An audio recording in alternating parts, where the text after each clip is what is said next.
जय माता दी, जय महाकाल।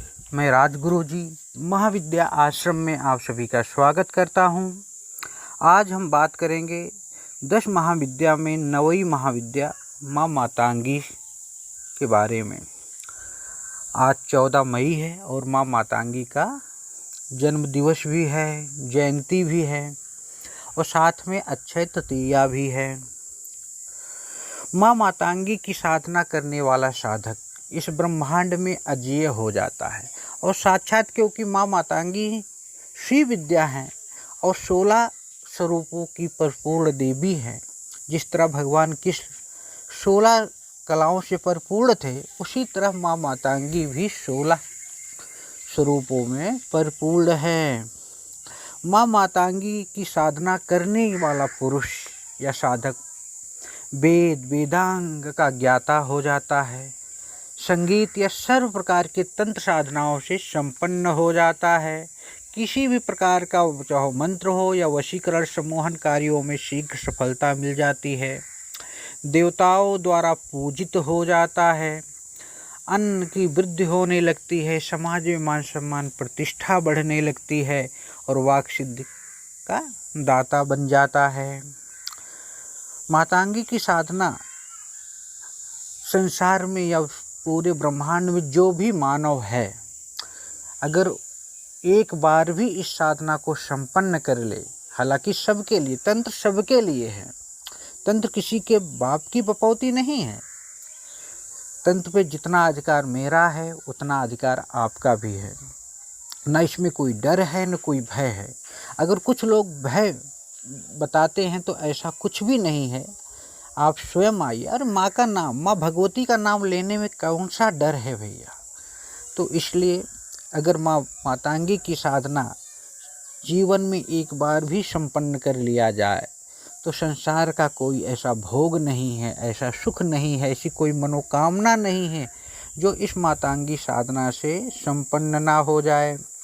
और सही रही बात है कि माँ मातंगी की अकेले एक साधना को संपन्न कर लेने के बाद बाकी की 9 महाविद्याएं काली, तारा, छिन्नमस्तिका, धूमावती, खोड़सी, त्रिपुर भैरवी स्वतः ही सिद्ध हो जाती हैं। चाहो बाकी साधनाएं आप करें या ना करें, लेकिन केवल एक मातंगी साधना ही संपन्न कर लें। और यह जितनी भी महाविद्याएं या तंत्र की जितनी भी देवियां हैं, सब में ये सर्वोच्च हैं। इसीलिए इनको कहीं के स्वरूपों में रक्त मातंगी, तेल मातंगी, हृदय मातंगी, कर्ण मातंगी, श्यामा मातंगी सब माँ मातंगी के ही स्वरूप हैं। पद्मावती, सुखमी सब माँ के ही स्वरूप हैं। इस साधना को संपन्न कर लेने के बाद साधक के अंदर भविष्य का ज्ञान होने लगता है, काल स्वयं सिद्ध हो जाता है और सामने वाले के बारे में स्वतः ही जानकारियां हमें मिलने लगती है। साधक दिव्य दृष्टि से संपन्न हो जाता है।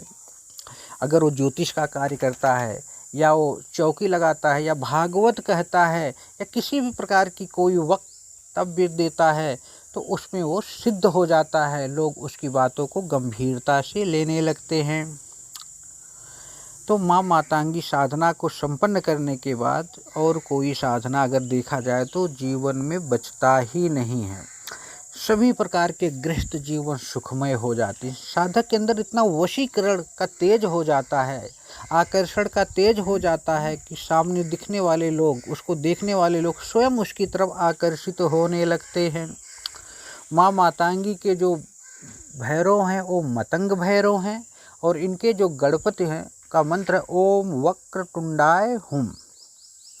तो माँ मातंगी की साधना करने के बाद तंत्र के क्षेत्र में आपका जो स्थान आपको मिल जाता है वो शायद ही किसी साधना को संपन्न करने के बाद आपको प्राप्त होता है।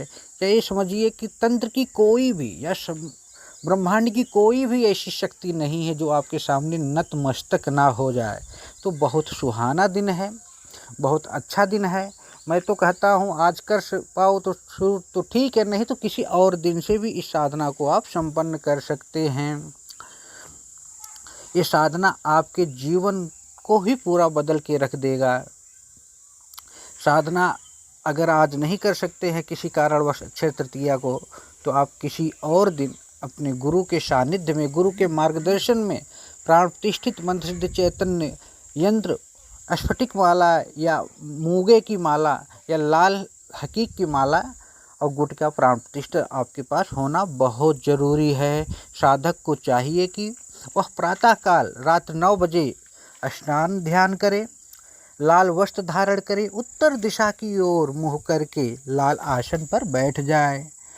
अपने सामने लकड़ी के एक चौकी पर लाल वस्त्र बिछाकर उस पर सिद्ध मातांगी यंत्र गुटखा को स्थापित करे। सबसे पहले इन सब हो जाने के बाद साधक संक्षिप्त रूप में गुरु का पूजन करे, गुरु मंत्र का 5 माला जाप करे। मातांगी का जो संपन्न करने जा रहे हैं उनसे हाथ में जल लेके, अक्षत लेके संकल्प ले कि हमारी इच्छाएं क्या हैं।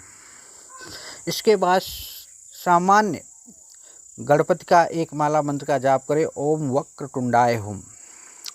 गण जी से प्रार्थना करें कि मुझे साधना संपन्न करने में सहायता प्रदान करें। इतना हो जाने के बाद उनके जो भैरव हैं, मतंग भैरव, ओम हुम ब्रह्म हुम मतंग भैरवाय नमः, इस मंत्र का 1 माला मंत्र का जाप पहले और बाद में जरूर करना चाहिए। ये सब हो जाने के बाद संकल्प तो मैंने बता ही दिया कि मैं अपना नाम, पिता का नाम, गोत्र, मैं साधना संपन्न करने जा रहा हूँ और मैं इतने दिन की साधना। तो शुरुआत अगर आप चाहो तो 11 दिन से भी कर सकते हैं। 11 दिन और 21 माला कम से कम मैं साधना संपन्न करूँगा। 11 दिन और 21 माला प्रतिदिन मंत्र का जाप करूँगा।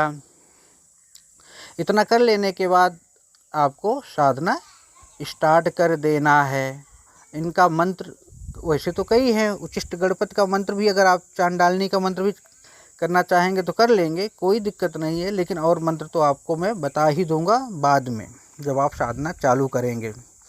जब आपका ये सब हो जाए 11 दिन के बाद आप देखेंगे 2-3 दिन साधना संपन्न शुरू करते ही देखेंगे आपके शरीर में अनुकूलता प्रदान होने लगी है, शरीर वाइब्रेशन उत्पन्न होने लगा, मन शांत होने लगा है, एक अलग सी दिव्यता का आभास होने लगा है, शरीर हल्का महसूस कर रहे हैं आप। तो बहुत से आप अनुभव प्राप्त करेंगे जिसका मैं वर्णन नहीं कर पाऊँगा। आपकी साधना सफल हो, आपकी मनोकामना पूर्ण हो। मैं राजगुरु जी यही कामना करता हूँ कि आप साधना के क्षेत्र में तंत्रमय बने, साधनामय बने, आगे जाएं। ना इससे डर है न भय है। तंत्र जीवन जीने की कला है, अपने आप को जानने का माध्यम ही तंत्र है, स्वयं को पहचानने का एक साधन है तंत्र। तंत्र किसी की बाप की बपौती नहीं है, इसलिए साधनामय बनो, आगे बढ़ो। अगर जीवन की हर प्रकार की इच्छाओं की पूर्ति करना चाहते हो तो इस जो यंत्र है, माला है, गुटखा है, आप चाहो अपने आसपास किसी योग्य गुरु से बनवा लीजिए या हमारे यहाँ से मंगा लीजिए, मार्गदर्शन कहीं से भी प्राप्त कर लीजिए। हमारा सिद्धांत है कि प्राचीन ब्रह्म विद्या का प्रचार प्रसार जन जन तक पहुँचे। इसी तरह आप हमारी महाविद्या चैनल को सब्सक्राइब करें, लाइक करें, शेयर करें, जिससे कि समय समय पर जो भी साधनाएं आपको दी जाती हैं आप तक पहुंचती रहें। हमारे ग्रुप से जुड़े, हम एक पेड ग्रुप भी बना रहे हैं, आप वहां भी जुड़ के इस साधना से संबंधित जानकारियां प्राप्त कर सकते हैं। तो याद रखिए, साधना सबके लिए है, जितना मेरे लिए उतना आपके लिए, और बिना साधना के आप आगे बढ़ नहीं सकते। तो इस अक्षय तृतीया को, इस साधना के बारे में सोचिए, समझिए, आगे बढ़िए। जय माता दी, जय महाकाल।